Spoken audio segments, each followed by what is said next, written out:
I'm plowing through all the emotions of separating all the stereotypes about America with some of the realities that I live with now.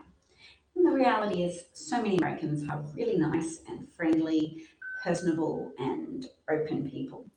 Uh, and then we just have to contend with when that niceness falls down and when complacency kicks in and when there are certain groups of people who maybe that niceness doesn't extend to quite as much, and that results in a whole host of really serious consequences built on compounded failures and compounded instances of neglect and just inadequate levels of care. So I'm going to quickly the first few 28 seconds of Simone Biles, who testified before Congress today in connection with the FBI investigation of abuse by former US women's gymnastics team, Dr. Larry Nassar. I ask that your work be guided by the same question that Rachel Den Hollander and many others have asked. How much is a little girl worth? I sit before you today to raise my voice so that no little girl must endure what I, the athletes at this table, and the countless others who needlessly suffered under Nasser's guise of medical treatment, we continue to endure today. I ask that your work be guided by the same question that Rachel Den. Okay, so she asked that their work be guided by the question, how much is a little girl's life worth? And highlights that they are all still suffering. All of the people abused by Dr. Larry Nassar are still suffering the consequences of dealing with invasive, unnecessary sexual assaults that he pretended were medical treatments, putting his ungloved hands inside of countless little, well, not countless, they've probably counted, it's over 100 women have testified against Larry, so we could say in the hundreds, hundreds of girls whose hundreds of girls who were violated in a sexual way by a doctor who was investigated for having large amounts of child pornography on his computer as well, who pretended he was giving the medical treatment when he was not. And it is not a medical treatment to put your hand inside somebody's vagina for a pelvic stimulation. That is not a osteopathic treatment. It is an invention of someone who wants to violate women and who derives some perverted sense of satisfaction from violating women's bodily autonomy.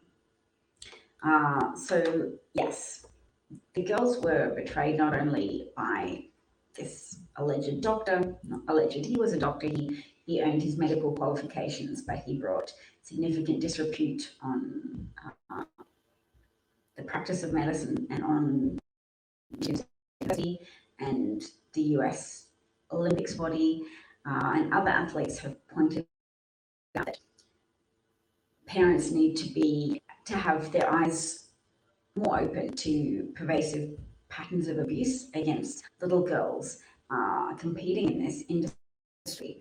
And it's an industry that is a cash cow for some of the adults associated with it and sometimes for the girls.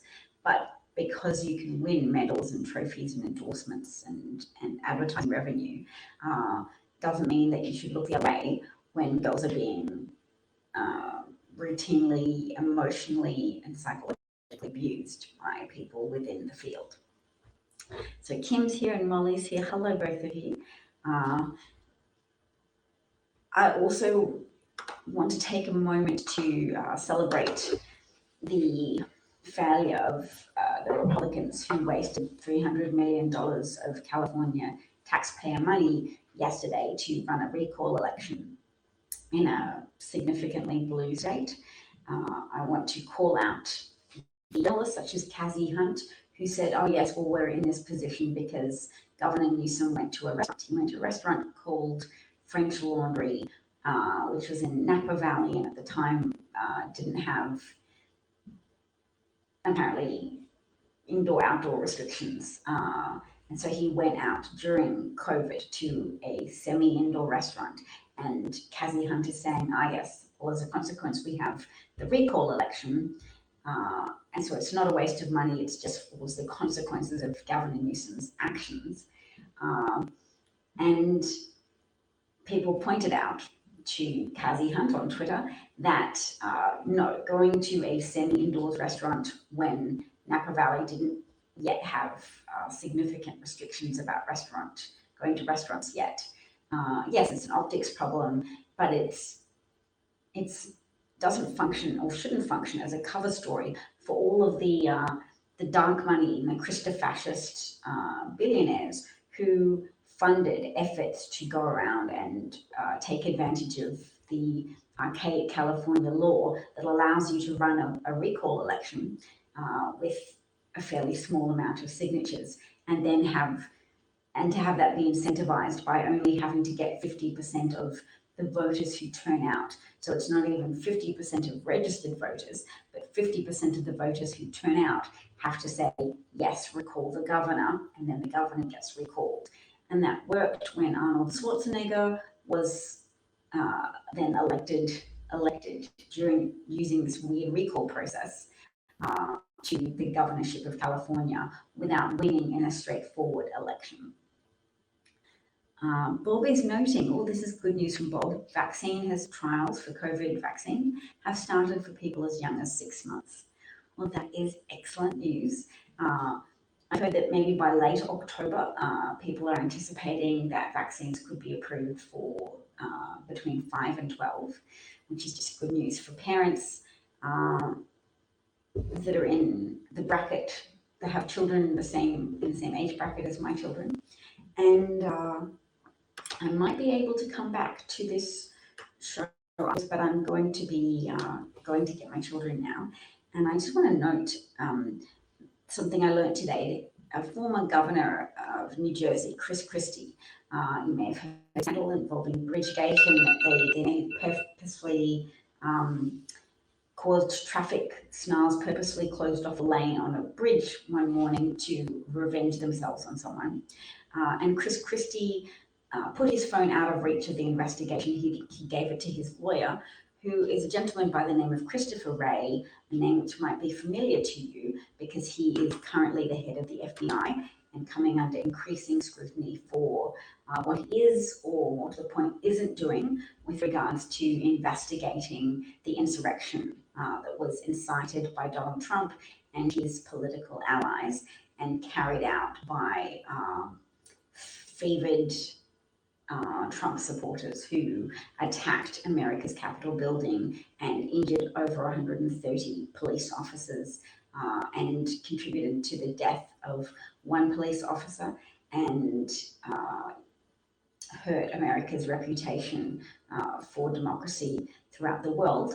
And as we've now learned, sufficiently alarmed the Chinese government that the chief of military, General Milley, had to, or felt compelled to, in video conference calls, they weren't secret, they were just classified, but in classified calls, called the Chinese to reassure them that Trump would not launch a nuclear strike against them, or would not initiate a military conflict, and that General Milley also went around the table to confirm with all of the top military brass that they would not break their oaths, that they would stick to procedure of involving General Milley, the commander of the military forces, in any decision to use nuclear weapons. Such was their fear that a manic and off-the-rails enraged Trump would initiate a nuclear conflict with China or Iran, as I wouldn't say just from craziness, I would say as a purposeful strategy to run America off the rails even further,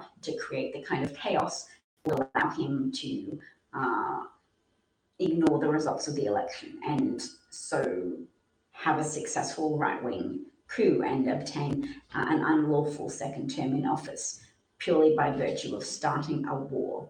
And I know a lot of us people online with our ears to the ground about Trump's levels of misconduct, malfeasance, and general murderous levels of recklessness.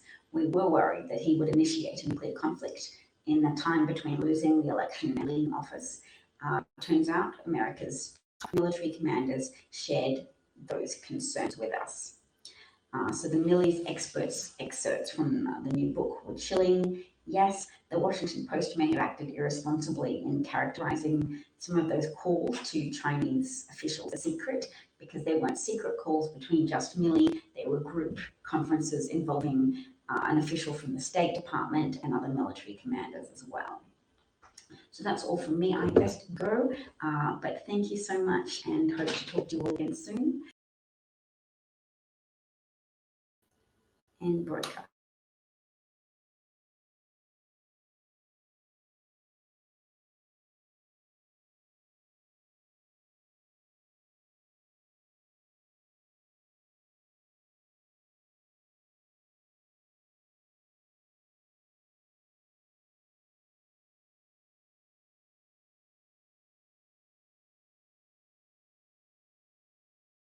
But I failed. I'll turn it off now. Thanks, everybody. Bye. Bye, Kim and Bob and Molly. Nice to see you all. Take care, and thanks to any replay viewers as well. Bye.